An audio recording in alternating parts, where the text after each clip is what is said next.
Welcome to the deep dive. You're here for the essential knowledge, straight up, pulled from the sources. That's right.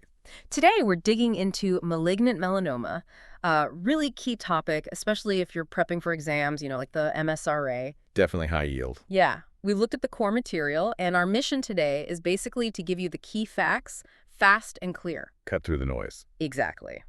So, let's jump right in. What exactly are we talking about with malignant melanoma? Okay, so we're talking about a type of skin cancer.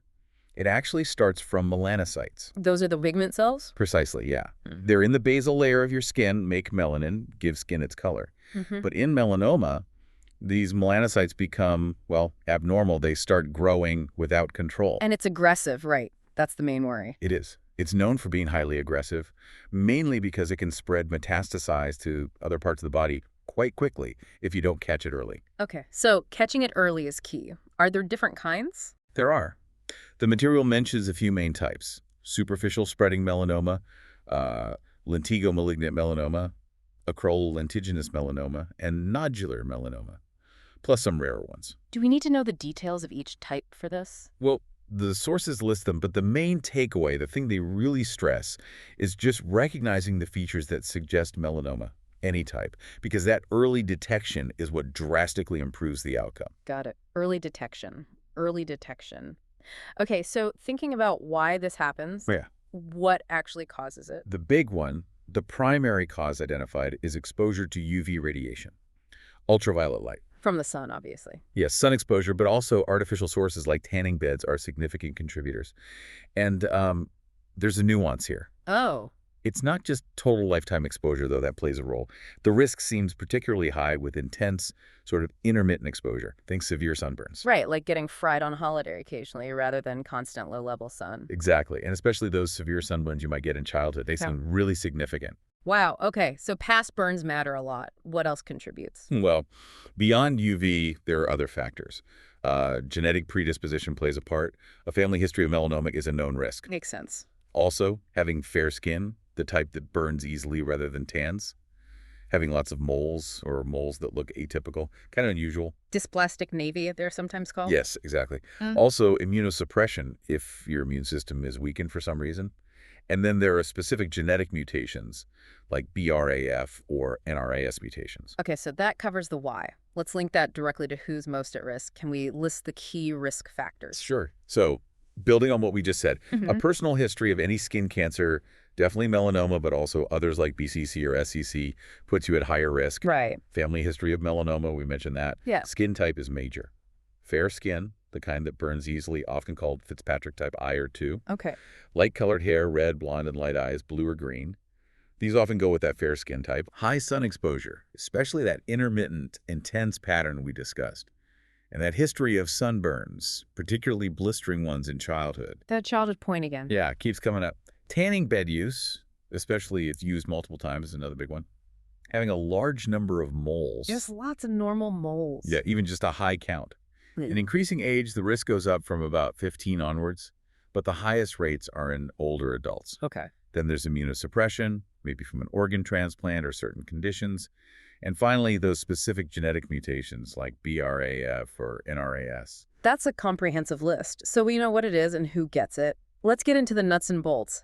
How does it actually develop? The pathophysiology. Right, so it starts at the cellular level with those genetic mutations in the melanocytes. The BRAF ones, for example. Yeah, those are others.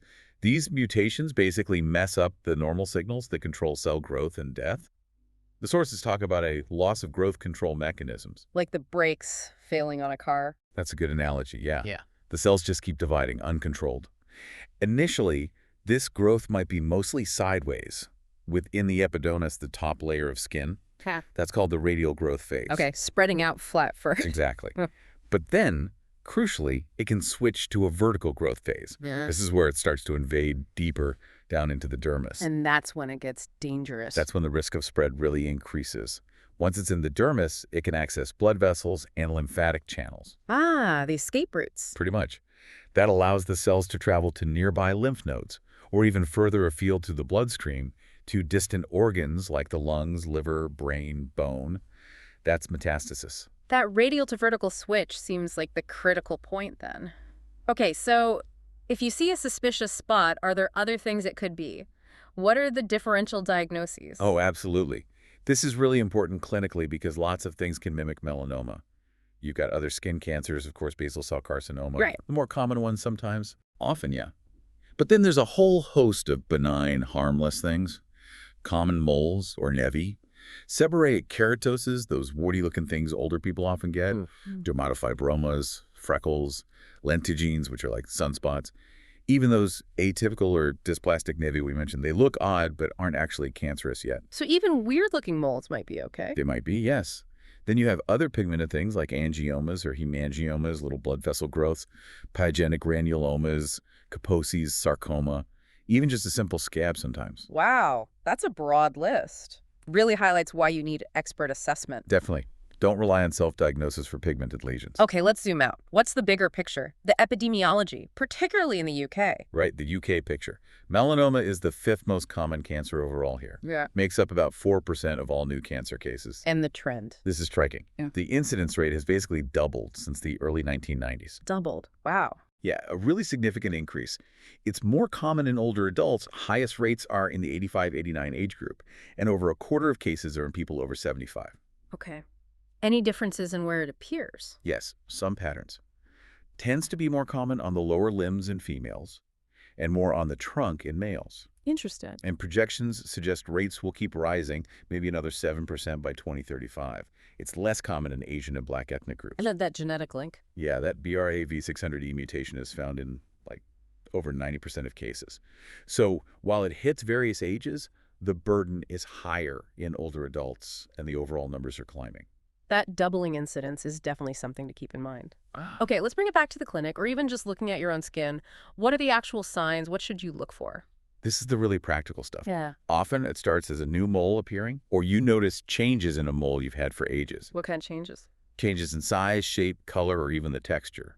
Key visual cues, the red flags, are things like asymmetry, one half looking different from the other. Irregular borders, so the edges aren't smooth. They might be notched or blurry. And uneven color. Like multiple colors in one mole. Exactly. Different shades of brown, black, maybe bits of red, white, or blue. Variegated or mottled is how it's often described. Size is another clue. A diameter bigger than 6 millimeters, about the size of a pencil eraser, is generally considered more suspicious. Right. And then there's evolution, how it changes over time. Does it start itching, bleeding, crusting over? Does it become raised, like a palpable nodule? Does the pigment spread outwards? Do little satellite spots appear nearby?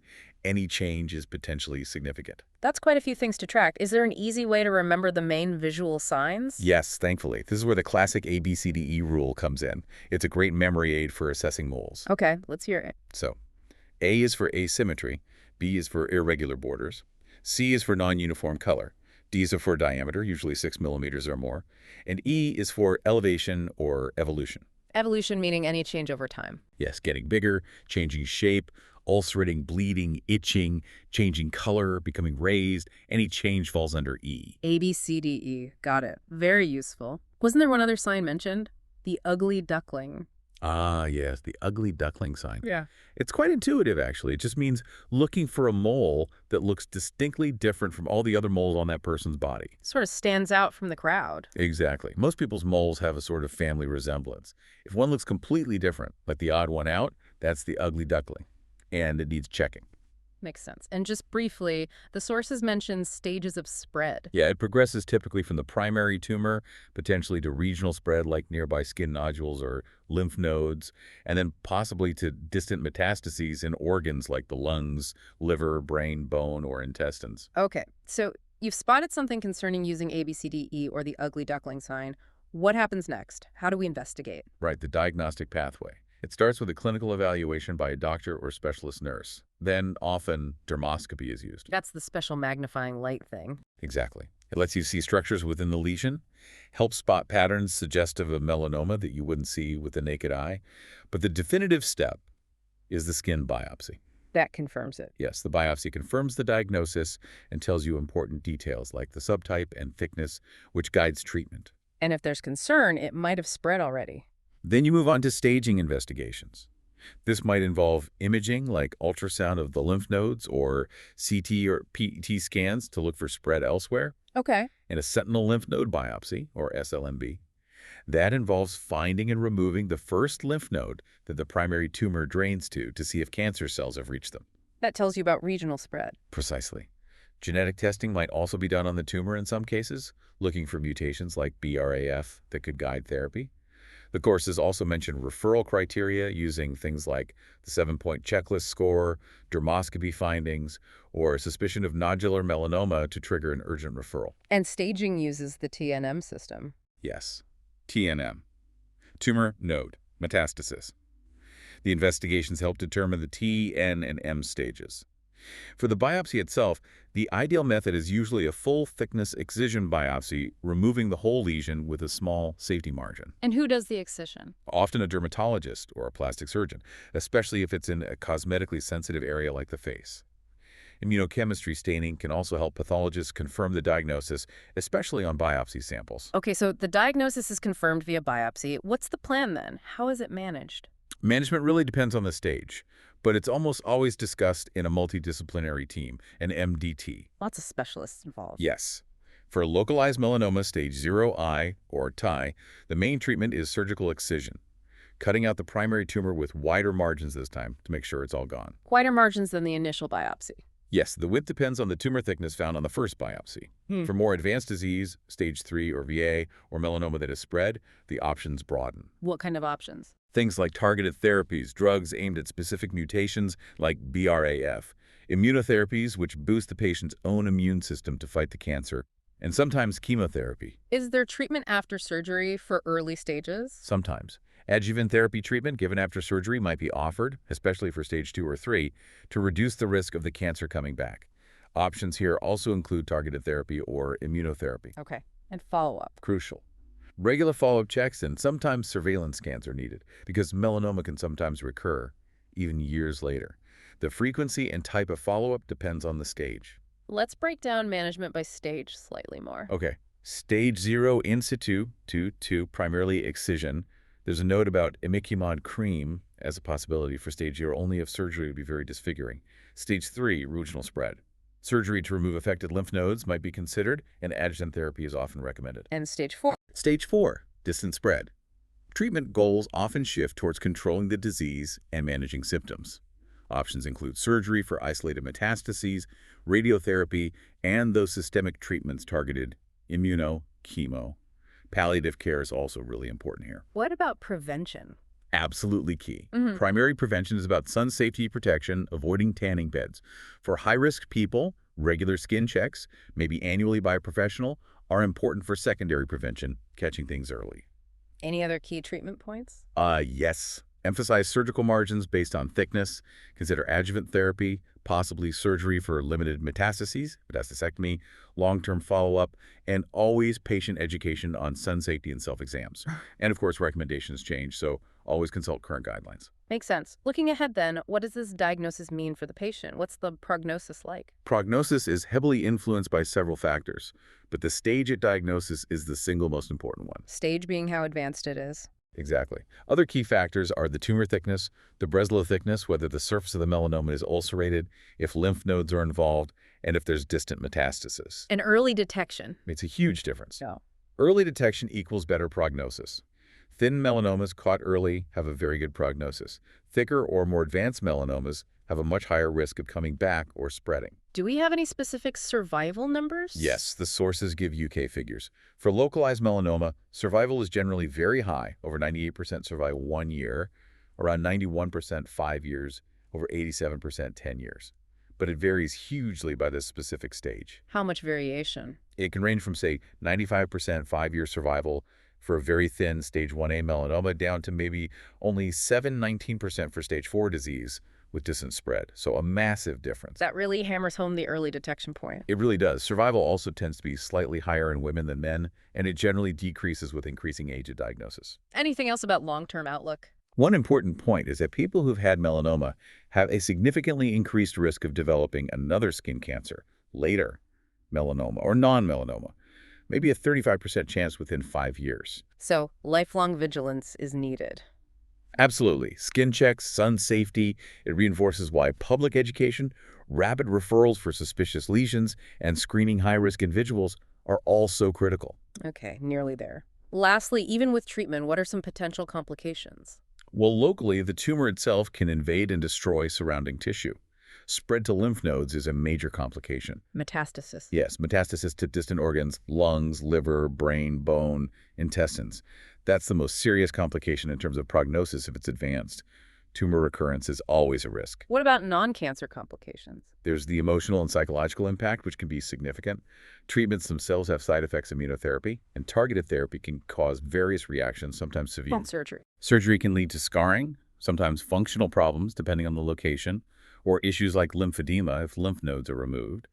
And though rare, some cancer treatments can slightly increase the risk of developing other types of cancer later on. Wow, okay. That was a really comprehensive run-through. Covered everything from the definition and risks right through management and complications. It's definitely a lot to take in, but getting those key facts straight is just so vital. It is.